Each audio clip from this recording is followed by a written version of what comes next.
Olá pessoal, bem-vindos ao Dash Twitter Live. Meu nome é Jefferson, sou apresentador do canal Dash Dinheiro Digital. Esse programa conta com o apoio da Exchange CoinTrade CX. E hoje nós vamos entrevistar aqui Marcos Eduardo do canal Dinheiro. E para comprar moedas com segurança, use o link que está na descrição do vídeo. Olá Marcos, tudo bem? Como você está? Tudo bem, Jefferson, e você, rapaz? Tudo ótimo. Então, Marcos, você que tem o seu canal no YouTube, né, o canal Dinheiro, não é isso? Isso. Me explica pra gente qual foi o princípio, o que fez você migrar do dinheiro fiduciário e resolveu entrar no mundo das criptomoedas para, sabe, mudar a maneira que você trabalha com seu dinheiro hoje em dia.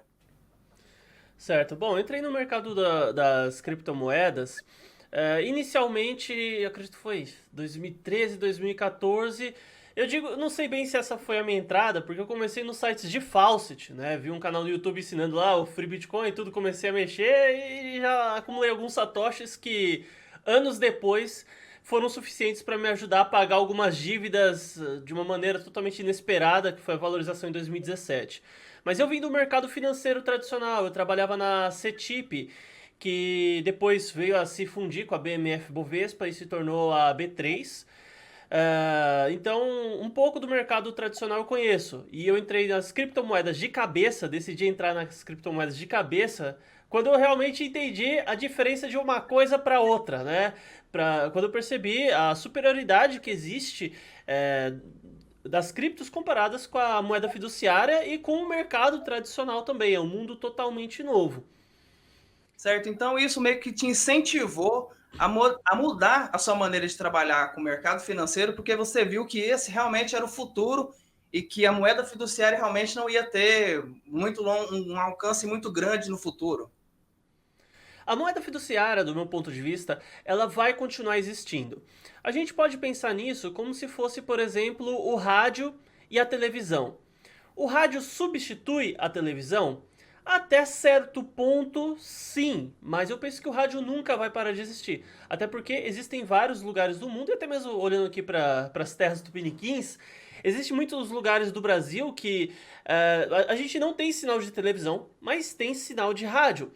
Então, o rádio ele ainda é usado, ele ainda funciona quando todo o resto não funcionar, a internet ou a televisão, mas as pessoas, quando possível, vão preferir a televisão. Então, a minha visão de futuro é que vai chegar um momento em que a gente vai ter as CBDCs que talvez fiquem aí pau a pau com as criptomoedas e a gente vai ter diversos tipos de opções de moedas, criptomoedas, moedas corporativas de todo tipo, seja das centralizadas, descentralizadas. E claro que alguns países do mundo, com certeza, normalmente os países envoltos com aquele regime de dentadura, né, se é que você me entende, talvez haja proibição das criptos ou uma restrição realmente forte, mas ainda assim a gente verá todo tipo. Eu penso que até a moeda de papel em alguns lugares do mundo ainda vai continuar existindo por muito e muito tempo. E por causa disso, meio que você ficou incentivado a criar o canal no YouTube, justamente para mostrar para o mundo o que você pensava a respeito disso e fazer as pessoas conhecerem e se incentivarem mais com esse novo mercado? Então, o canal no YouTube, pra ser bem sincero com você, eu criei com outras pretensões totalmente diferentes do que eu tenho hoje. Eu já caí, já participei de todo tipo de coisa que você possa imaginar. Já trabalhei com falsas, já trabalhei com trade. Eu já caí em várias pirâmides financeiras também. E depois de muito apanhar, depois de muito camelar nesse mercado, a gente começa a aprender um pouco e decide compartilhar esse aprendizado com as outras pessoas, né?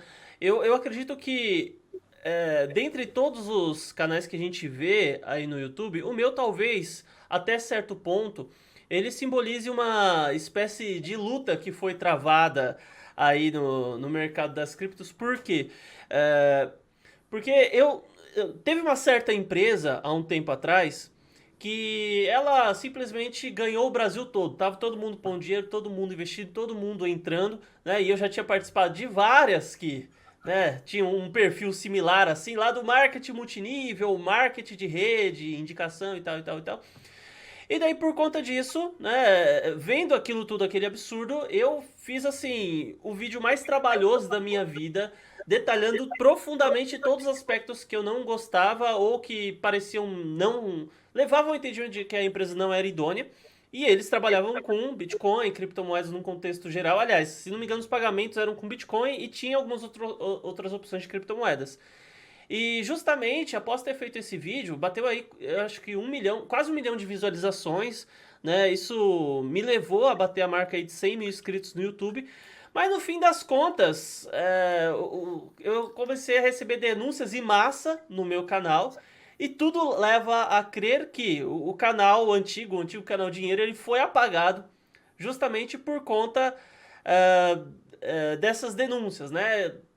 Infelizmente, a plataforma do YouTube é um pouco vaga quanto às explicações acerca das ações que ele toma, mas ainda assim, essa é a maior probabilidade que eu penso a respeito do que aconteceu.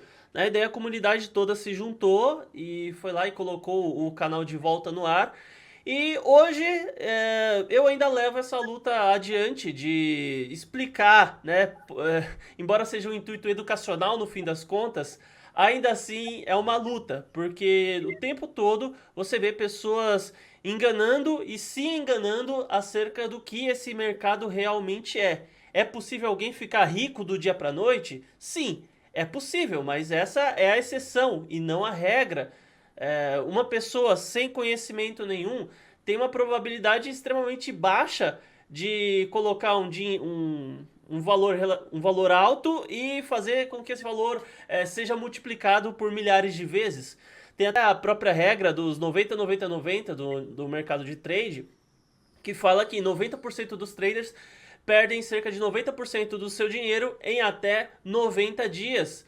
Então, o que leva uma pessoa a achar que ela entrar no mercado de criptomoedas vai fazer ela ganhar dinheiro? Então, o meu objetivo é tentar redirecionar a pessoa pro lugar certo, para ela entender até que ponto isso pode ser verdade, até que ponto realmente faz sentido ela trabalhar com criptomoedas e a gente tenta desmistificar certos pontos, né? Eu trago bastante notícia também, mostrando o lado e o jeito que a mídia apresenta as coisas e também com a exposição dessas notícias, aí que entra a exposição do que realmente pode ser condizente com a verdade, né? Então a gente às vezes acaba batendo até de frente com o que o mercado tradicional apresenta e com o que é apresentado também até no próprio mercado de criptomoedas. Certo. Você acha que uma coisa que eu percebo bastante, eu não sei se você também percebe isso, já que você trabalha muito com notícias e também pega muito do que a mídia transmite sobre as criptomoedas. Nesse ponto, você acha que a mídia ela distorce muito o mundo das criptomoedas porque eles têm medo que as criptomoedas um dia venham a ser mais poderosas do que o mercado tradicional? Uma ilusão que a gente tem é que o jornal existe para informar, né? Então, o que a gente tem que deixar bem claro é que o jornal não veio para trazer de fato notícias. Ele traz notícias, mas ele não veio ao mundo para isso. Pelo menos nesse exato momento ele não está no mundo para isso. Então, a mídia jornalística ela tem um papel de condicionamento de opiniões. Tanto é que existe muito dessa história, pelo menos aqui no Brasil o pessoal ainda insiste bastante em dizer que é imparcial. Eu não vejo problema nenhum um jornal, uma empresa se posicionar, nós somos de direita, nós somos de esquerda, nós somos de centro, nós somos não sei o que, nós acreditamos e tal, nós apoiamos tal candidato. Eu não vejo problema nenhum nisso. O problema é você falar que você é imparcial e você ficar puxando sardinha. Então, os jornais hoje, pelo menos aqui no Brasil, a mídia tradicional, ela busca sempre o lado dela e ela tem um papel muito forte para condicionar o pensamento das pessoas. E eu não diria que é medo do que o Bitcoin possa se tornar. Eu penso que a maneira como a mídia se comporta é algo que atende desejos de classes que estão acima disso e que até certo ponto manipulam o que vai sair na mídia. Tanto é que, pelo menos os portais grandes, portais de criptomoedas você não vê tanto isso, mas os grandes jornais. É muito comum você ver os grandes jornais todos replicando sempre as mesmas notícias. Espera aí, é só isso que aconteceu no mundo?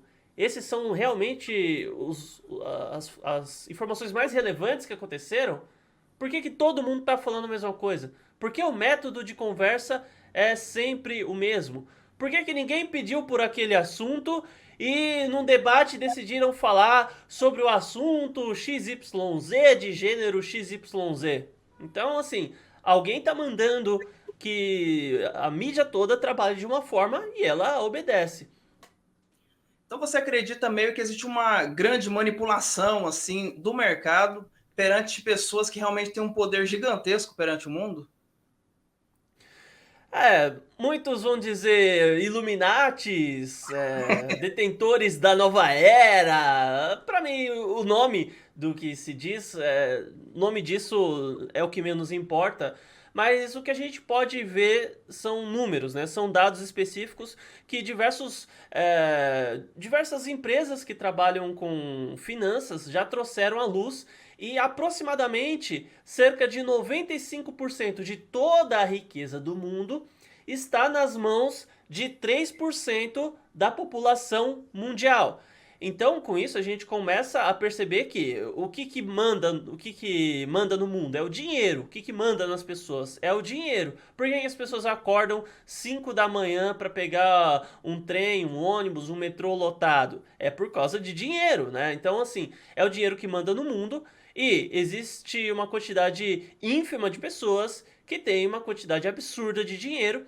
E eu não tô falando do cara que ele trabalha num banco, o cara que trabalha numa empresa, ou o cara que é dono de alguma pequena empresa. Eu tô falando, assim, da família Clinton, família Gates, os Rockefeller, Rothschild, assim, são famílias que estão em patamares inimagináveis, né? A gente, quando pensa em muito dinheiro, a gente pensa em algo que muitas vezes é o lucro semanal ou diário do cara, mais ou menos isso. Certo.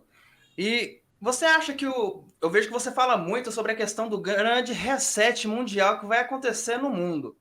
Você acha que essas famílias, elas são meio que a favor ou contra esse reset? Eu acredito que elas estão realizando esse grande reset, então elas são bem a favor disso.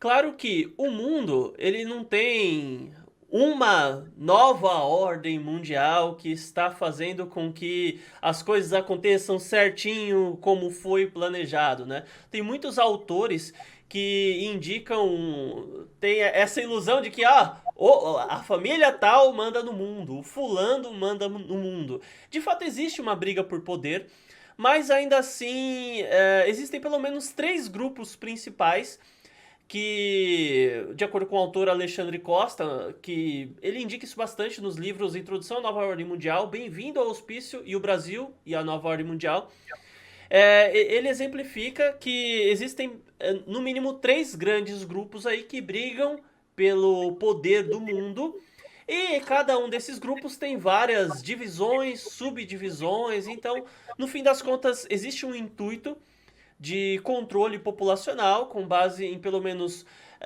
quatro pilares e a cada ciclo que se completa é dado um novo reset, né? Então eu costumo rastrear esse reset financeiro, pelo menos, desde 1970, mais ou menos, que foi quando o Nixon ele findou a relação ouro-dólar, né? E a partir daí houveram vários padrões que não colaram muito bem, inclusive muitos hoje ainda creem que o padrão petrodólar é uma maravilha e funciona bem. Na verdade, não é bem assim que a coisa funciona. Você fala, que nem você acabou de explicar para a gente sobre a questão do reset, mas você consegue explicar de uma maneira simplificada para o público, para o nosso público, o que realmente é um grande reset mundial? Quando isso acontece, o que está acontecendo quando isso acontece? O Reset Mundial é um conjunto de iniciativas que visa alterar as perspectivas pelas quais as pessoas enxergam determinados pontos em sua vida. Eu sei que eu tô tentando ser o mais genérico possível, porque também não é cabível eu pegar aqui e começar a falar de empresa X, empresa Y, ou moeda X, moeda Y e tal. Mas basicamente a ideia é você, através do incentivo à perda de determinados valores, da perda da moralidade e até mesmo de um intuito de abaixar o intelecto das pessoas, você imputa esse controle, né? Esse controle, como eu havia dito, ele é feito baseado em 4 pilares. Então, você tem que ter alguns aspectos que é cabível, que são utilizados no universo das criptomoedas, que é a tecnologia blockchain. Em segundo lugar, você tem que ter uma inteligência artificial. Em terceiro lugar, uma rede de conexão. E em quarto lugar, uma rede de rastreio, né? Então, a blockchain ela vai servir do mesmo jeito que ela serve para o Bitcoin ou para as criptomoedas que utilizam tal tecnologia. Então, ela vai servir como uma espécie de livro-caixa e livro de registro. Então, hoje no Brasil já tem certidões de nascimento feitas em blockchain, planos de saúde já estão estudando o uso da blockchain, empresas do ramo financeiro já têm certeza que vão trabalhar com blockchain. Então, assim, blockchain é fato, temos certeza absoluta que estará em nosso futuro enquanto tivermos acesso à tecnologia, computadores, internet. O segundo que eu falei foi a questão da inteligência artificial. Então, o trabalho com a inteligência artificial é algo que estará presente o tempo todo na nossa vida, né? Então, quem é que vai ler tais dados que estarão na blockchain? Vai ser uma inteligência artificial que é subordinada a algoritmos dos controladores. A questão da internet, né, nós temos aí a internet 5G que, por exemplo, aqui no Brasil temos vários lugares que têm problemas gigantescos com a internet. As pessoas não têm acesso à internet, mas ainda assim eles estão empurrando goela abaixo a internet 5G. E por fim, o sistema de rastreio, né, já está aqui na nossa mão. Existem empresas que trabalham para imputar o chip, né? Já tem chips em desenvolvimento, pessoas que usam chip porque têm medo de sequestro, medo de tudo. Inclusive tem algumas pessoas do ramo aí das criptomoedas que a gente já sabe que já implantaram o chip aí na mão e tudo. Mas enfim, nossos celulares têm câmera, essas câmeras podem ser acessadas remotamente. Se você desliga ainda o seu GPS, ninguém vai me achar. Ainda assim, existe a triangulação de celular. Prova disso é que foi usado aqui no estado de São Paulo para saber se as pessoas estavam cumprindo o confinamento em suas casas ou não. Então, essa é a maneira como eles vão nos controlar, né? Primeiro, diminuindo o intelecto, né? Então, aqui no Brasil, a gente já tem aprovação automática escolar há muito tempo. Você tem a maior audiência para um programa de reality show de pessoas que não tem nada a acrescentar na vida de ninguém, ou pelo menos se tem, não demonstraram isso. Então a maior audiência que a gente tem aqui no Brasil, por exemplo, é para ver um reality show, né? É de um ensino de alguma coisa, é de um estudo de alguma coisa, não, é de um reality show. Bacana, eu acho que isso daí... Bom, esse não é bem o intuito, né? Mas, então assim... Tá funcionando, tá funcionando. As pessoas estão ficando cada vez, intelectualmente, cada vez piores, né? A queda do QI tá atuando de uma maneira muito forte no Brasil. Então, estragando as pessoas e as ensinando ao tempo todo ficar com uma coleirinha, é que vai ser feito esse controle. Mas você acha assim que mesmo... Você já percebeu isso, você já percebeu que as pessoas estão sendo meio que manipuladas. Mas você acha que no futuro, talvez, as pessoas em si vão começar a entender que elas estão sendo manipuladas e meio que virar algo reverso? em vez do governo manipular, o governo vai acabar sendo destruído por causa disso, pelas pessoas meio que ficarem com raiva dessa situação? O que vai acontecer é justamente o contrário. As pessoas vão perceber que estão sendo manipuladas, mas elas vão gostar de ser manipuladas. Elas vão querer entregar a sua liberdade de mão beijada para o Estado ou quem quer que esteja no poder, em troca de uma falsa. Em troca de uma segurança, de uma falsa paz. Né? Então, a gente percebe que para você usar o Facebook, você concorda que todos os seus dados são compartilhados com a empresa. Eles têm acesso a todos os seus dados da maneira como eles quiserem, eles podem fazer o que quiserem com aquilo, mesmo que você apague sua conta, o que você já publicou lá fica para eles e dane-se. Então, assim, a gente já abriu mão, quem usa o Facebook, por exemplo, já abriu mão de diversos pontos da sua liberdade. E daí veio um período aí em que alguns governantes de alguns determinados lugares, por um determinado problema, mandaram as pessoas ficarem em suas casas.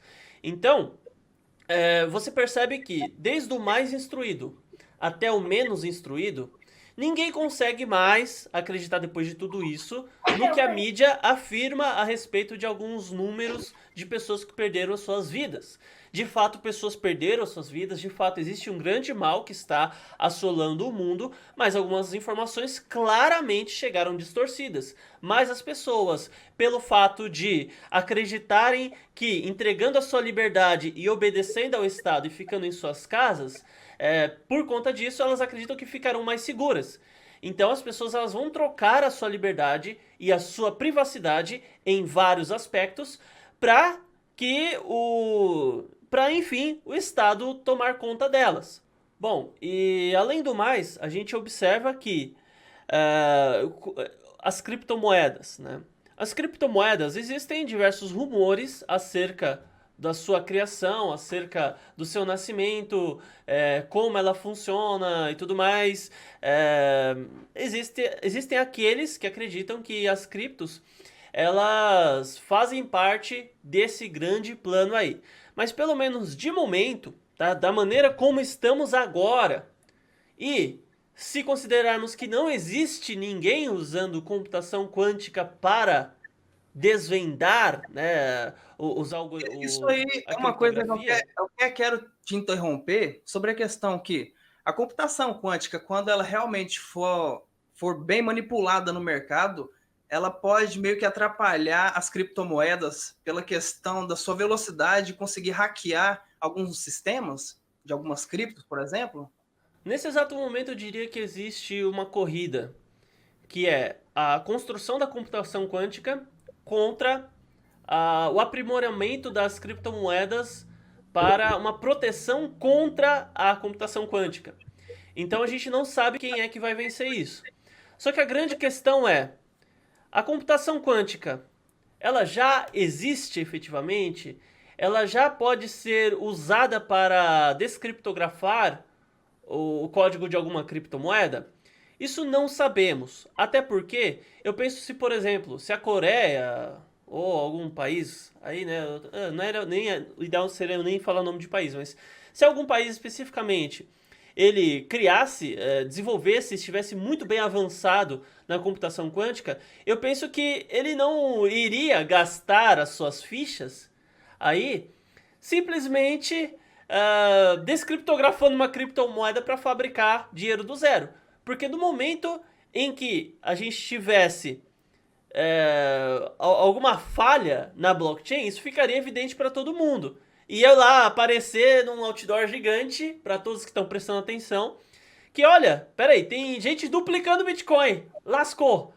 Simplesmente a moeda ia a zero e as moedas que eles roubaram não fariam sentido nenhum. Então a gente não sabe quais aplicações, se talvez até mesmo militares, seriam utilizadas para a computação quântica.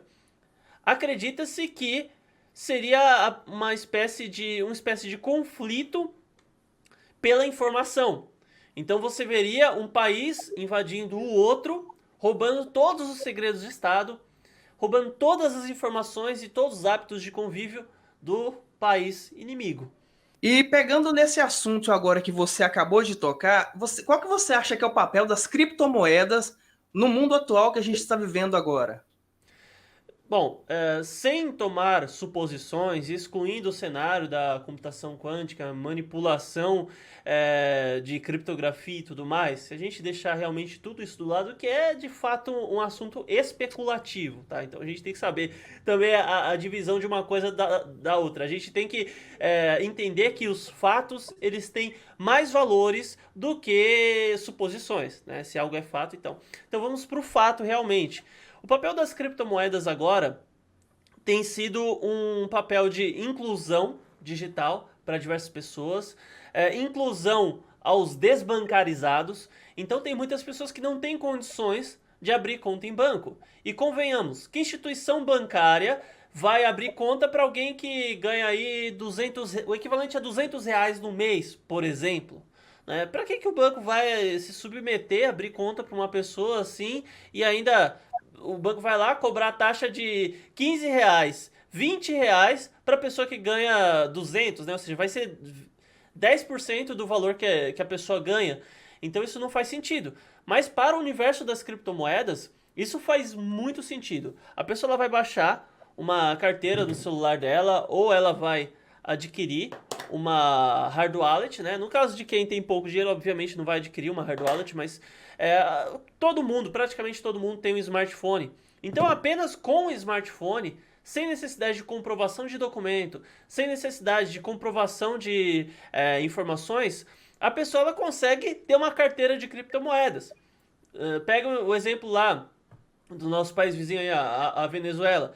Simplesmente o dono, né, do país, acho que é dono, ele chegou lá e falou assim, ó, proibido minerar, proibido fazer isso, proibido aquilo nas criptomoedas e tal. Então, pessoal, o cara tem 3 filhos em casa, ele tem uma lojinha lá de sei lá o quê. Ele vai falar assim, não, eu vou seguir a decisão estatal e não vou, pô... É só o pessoal ver o documentário que o Rodrigo do Dash Digital fez lá na Venezuela. O pessoal vai fazer o quê? Vai passar fome? Não, o pessoal começou a pôr plaquinha na loja assim, aceitamos Dash, aceitamos X, Y, Z, moeda tal e tal e tal. E daí o Estado não teve o que fazer, né? Então, isso representa... o uso das criptomoedas é um tapa na cara do Estado. O cara ele vai transferir R$ 1 milhão do Brasil para o Japão. Ele vai pagar R$ 100 mil de taxa e vai demorar aproximadamente uma semana. Então, se ele faz essa mesma... Porque ele vai pagar taxa para o governo brasileiro, taxa para o banco brasileiro, taxa para o governo japonês, taxa para o banco japonês. São 4 origens de taxa. Agora, se ele for fazer isso daí em Dash, pô, ele vai pagar o valor infimamente... Um valor muito, muito, muito, muito menor e vai conseguir o dinheiro praticamente de maneira instantânea. E por que cargas d'água? Ele vai então preferir gastar aí 10% do seu orçamento só com taxas, né? Não faria muito sentido. Sem contar, algo interessante a gente colocar aqui no meio desse caminho, né? Aproveitando que a gente é apoiado pelo pessoal da CoinTrade, né? Hoje, com uma carteira de criptomoedas, você não precisa pôr seu RG, seu CPF, número da cueca e tudo mais que que normalmente é pedido no banco. Você não precisa passar cópias de documento, né? Então, com uma carteira, você não precisa de nada disso, né? E tem algumas corretoras no Brasil, inclusive, que não a CoinTrade, né? Que você precisa...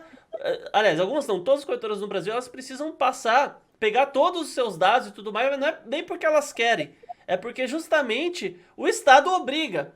Então, olha o ciclo que se formou em torno disso. As corretoras só pediam e-mail e senha, igual a CoinTrade faz.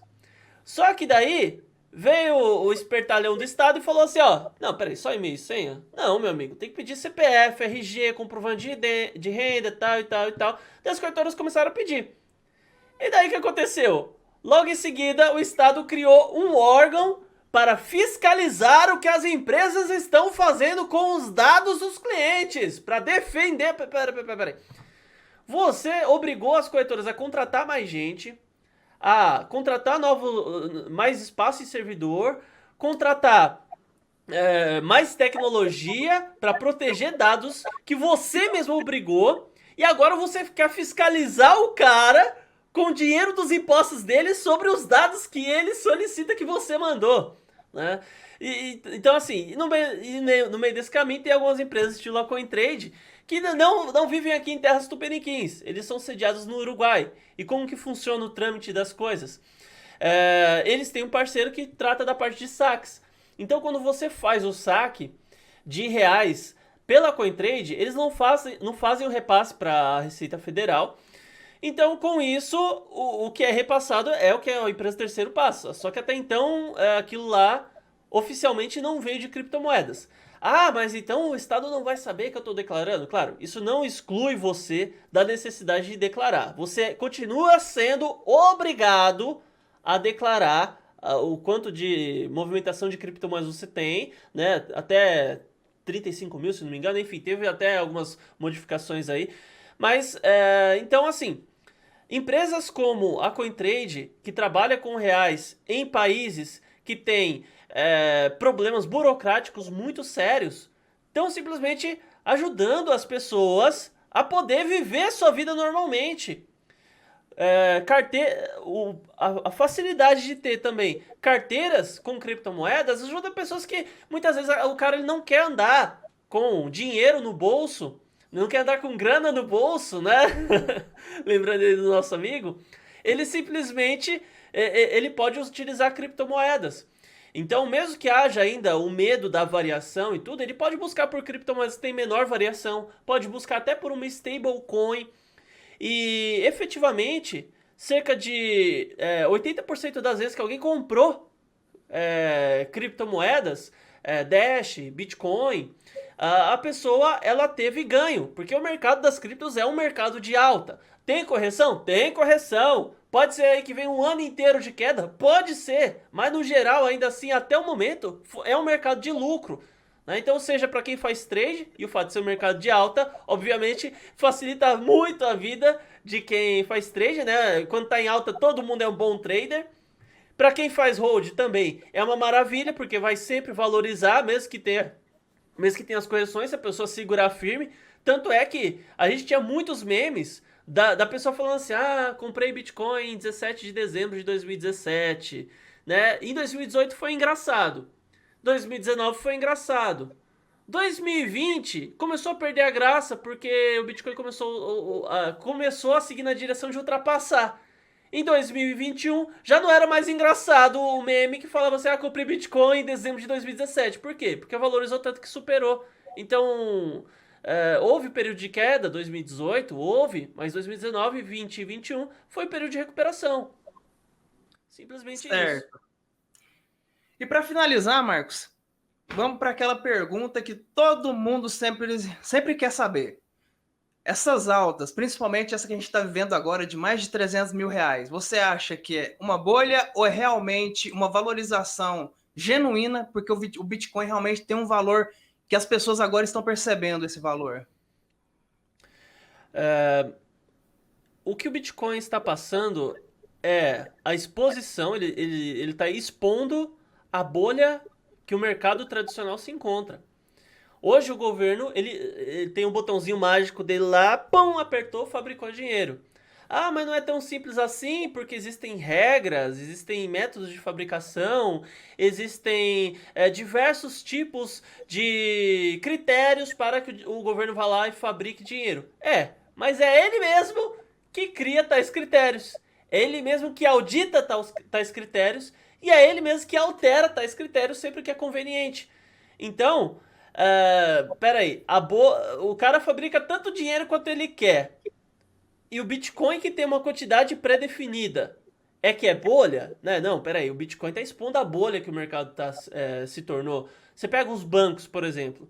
Os bancos, nenhum banco, ele suporta todo mundo indo até ele e retirar o dinheiro. Por quê? Porque ele empresta o dinheiro das pessoas que estão lá. Então, assim, a vida é muito doida. A pessoa, ela paga 20 reais de taxa para um banco para deixar o banco usar os 1.000 reais que ela ganha de salário para emprestar dinheiro para os outros. Então, o banco pega o meu dinheiro, empresta, faz mais dinheiro com ele e eu ainda pago para ele fazer dinheiro com o meu dinheiro. Então, assim, é um conjunto de absurdos. O banco, então ele faz dinheiro do zero. Ele empresta dinheiro que não é dele, ele empresta dinheiro que não tem e ganha juros em cima de um dinheiro que ele não teria. Os bancos estão extremamente alavancados. E uma hora tudo isso ia estourar. E o que aconteceu não é que o Bitcoin estourou. O Bitcoin tá na frente, o Bitcoin tá... Não! É o mercado desvalorizando diante de um dinheiro que tem muito mais veracidade do que o dólar, o euro, o real. Por isso que as criptomoedas estão valorizando pra caramba. Certo, Marcos. Ó, eu agradeço a sua participação aqui hoje. Foi muito bom essa conversa que a gente teve aqui hoje. A gente podia passar horas conversando sobre esse assunto, porque é um assunto realmente muito interessante. Eu tenho certeza que o pessoal que está assistindo deve estar muito entusiasmado com isso, mas a gente tem um horário. A gente com certeza vai marcar outro encontro como esse para a gente conversar mais, bater mais um papo bem legal, bem gostoso, igual a gente bateu agora. E você tem alguma consideração final, algum agradecimento? A fala é sua, meu amigo.